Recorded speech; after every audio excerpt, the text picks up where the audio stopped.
What's going on, everybody? Hammer here. I'm going to give you my first look, my first opinion on NASCAR Heat Evolution made by Duesenberry Martin Racing. They're the guys that made NASCAR Dirt to Daytona, which is a fantastic game. You should try it. And just turn the game on. It tells you to basically pick a driver, pick your favorite driver and whatever, and that's your car when you just go to race. Sorry, it's numbers saved by your name. I decided I was going to just jump into a race. I picked my driver. This was cool because you're only allowed so many tracks, which is actually really cool. You can't just go wherever you want. You have to level up. So here we go. I chose Daytona because it's one of the easiest. Just go through the flow, and I actually found it to be extremely easy. I started in the back, and I mean it takes time because the car is in the way, but as you can see here, I bumped into him. Nothing happened to me. I just go around him. I'm leaning on these cars. Look at that. I'm leaning on that car there, and nothing major is really going on. As far as the graphics, I really like the graphics of the game. I mean, the gloves, Dale Earnhardt Jr. They even got the gloves right with the skeleton hands and everything, and the graphics on this game are actually extremely good. I'm very impressed on the graphics, and it's just the hardest part of it right here was I couldn't pass the leader. I couldn't win the race. I ended up having to finish second. You see it here, and I mean, all the other cars I could just pass fine. For some reason, him I could not. But it shows the speed rating, so next time I come here, that's what I'm going to be based on. This is cool too. You can change the feature of your character, so you can try to make him look as much like you as you can. I mean, if you want. And here, you have no sponsors when you first start the career mode.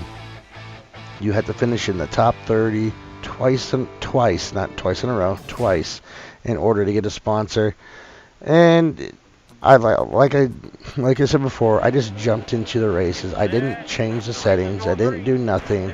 I think I may have bumped up the AI difficulty a little bit, but as far as the actual driving difficulty, I didn't change anything. I found it to be extremely easy. I don't know if it's because I use a wheel and not a controller. If I tried a controller, maybe it would have been a little bit more difficult. But I've noticed it, like if you bump the walls and stuff, there really is no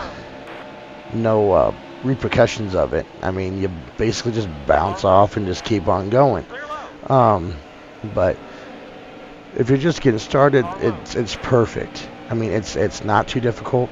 It's easy for somebody that's just getting into racing to do.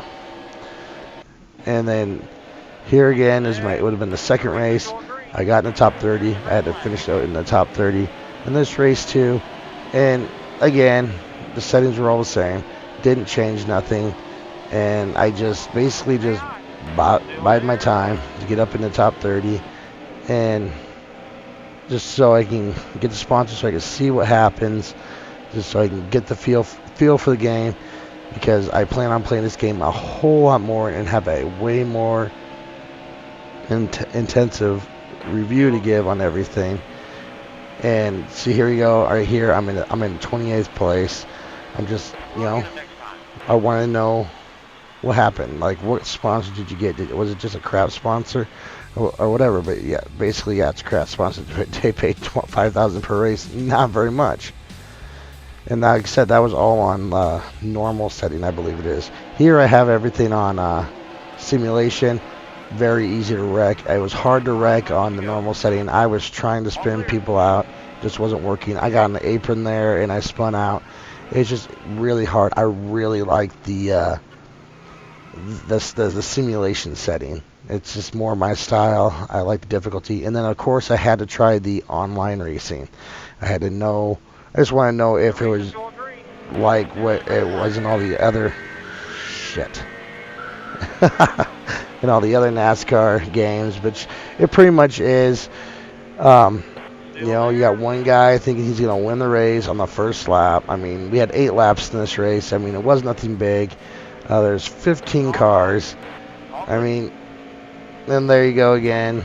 And then I got taken out and finished the race out in 15th place. If I actually had damage on, it would have been completely done. But there it is. There's my opinion, my look at NASCAR Heat Evolution. I believe it's worth a buy, worth a try, and just give it a shot. Even if you're not a NASCAR fan, I think you'll enjoy the racing aspect of this game.